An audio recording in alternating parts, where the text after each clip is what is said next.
بسم الله الرحمن الرحيم. اللهم صل وسلم وبارك على سيدنا محمد افضل الخلق واحسنهم. ازيكم يا حبايبي؟ عاملين ايه؟ يا رب دايما تكونوا بخير. ايه رايكم في الجمال اللي عملناه دوت؟ ايه رايكم في الحلاوه ديت؟ شايفين شكل الحواوشي وشايفين جماله؟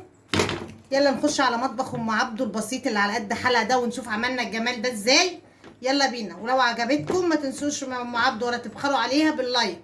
وطبعا جبنا معاها شويه ترش بلدي حلوين كده، الترش البلدي بتاعنا. يلا بينا على المطبخ نشوف عملنا الجمال ده ازاي. هعمل معاكم النهارده حواوشي. معايا كده حوالي بتاع نص كيلو بصل انا بشره بالمنظر ده كده بالمبشره، ومعايا بقى 15% دهون. دي ايه؟ ليه الخروف بيبقى طعمها حلو قوي. ومعايا اللهم صل على النبي، ما كانش عندي فلفل رومي وعندي فلفل الوان، حتى كنت مجمداه مطلعاه من الفريزر وهو مقطعاه. بسم الله الرحمن الرحيم. احمر على اصفر اهو. طبعا انا مش هحط حامي عشان ايه، عندي محدش بياكل حامي غير انا بس، فهحط في الرغيفين بتوعي. ومعايا طرف المعلقه شاي كمون، ومعايا معلقه فلفل اسمر، معلقه شاي كده فلفل اسمر. ومعايا اللهم صل على النبي طرف المعلقه مرقه دجاج. ومعايا توم بودر معلقه. ومعايا بصل بودر معلقه. ومعايا اللهم صل على النبي كام فص توم. انا ايه دقاهم كده نعميهم. ومعايا ايه نص كيلو لحمه اهي. همسكها ده كله كده ادعكه ببعض، كله كده ادخل المكونات دي كلها ببعض. طبعا انتوا كده عرفتوا انا هعمل ايه. هعمل حواوشي، كل المكونات دي كلها كده هدخلها ايه في بعض لغايه ما تبقى عجينه واحده. ادي حبايبي معايا العيش البلدي بتاعنا الحلو ده اهو. وادي منظر اللحمه لما دعكناها كلها ببعضيها، شايفين عامله ازاي.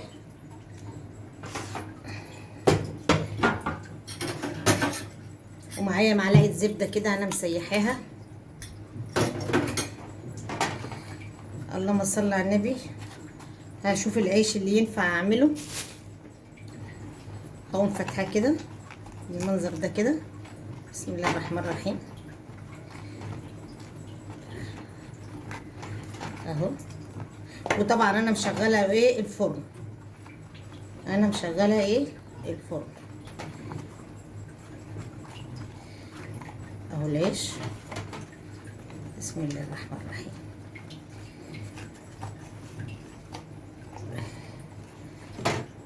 هو واخده كرة كده. بسم الله الرحمن الرحيم.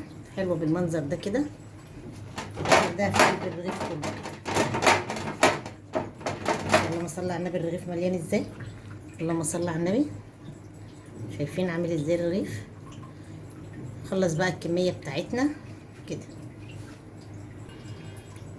اللهم صل على النبي. انا عملت الكميه اهي، ولسه في تاني بس انا عملت دول عشان ايه ادخلهم الفرن. ومعايا ايه الزبده انا مسيحاها. ومعايا صدار الرغيف كده بالفرشه.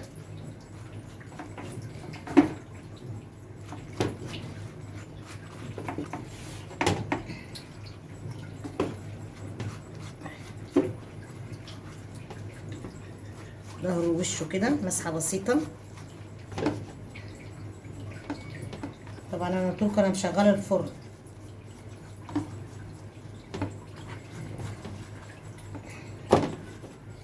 الواحد كل يوم محتار يتغدى ايه، كل يوم ناكل ايه النهارده، ناكل ايه النهارده، نعمل ايه النهارده. الاكل ده بقى حيره حيره.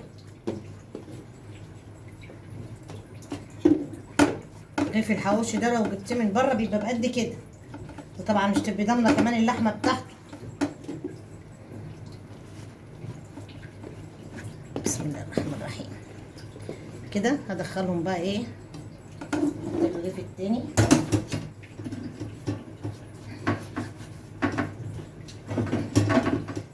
الكميه دي كده الفرن. وطبعا انا لسه بقيه اللحمه ايه ما كملتهاش. ادي يا حبايبي بقى انا عملت الكميه التانية اهو، دول 5 رغيفه والتانيين 6. اللهم صل على النبي، نص كيلو عمل لي 11 رغيف حواوشي. انا مش هعمل زي ناس تانيين بتقول لك ايه بربع كيلو لحمه انا هعمل وليمه، بربع كيلو لحمه انا هعمل مش عارفه ايه. خير الامور الوسط، يعني عشان حتى نعرف ناكل الحاجه نستطعم. انا مش ما احبش ان انا ايه ازوق الكلام ولا مثلا ايه اطلع حاجه غير الحقيقه. هما دولت حلوين قوي ال 11 رغيف على نص كيلو لحمه، كويسين قوي قوي قوي قوي. الرغيف مليان وشبعان وتعرفي ايه انك تاكليه. هدخله في الفرن واول ما يطلع ان شاء الله نشوفه مع بعض.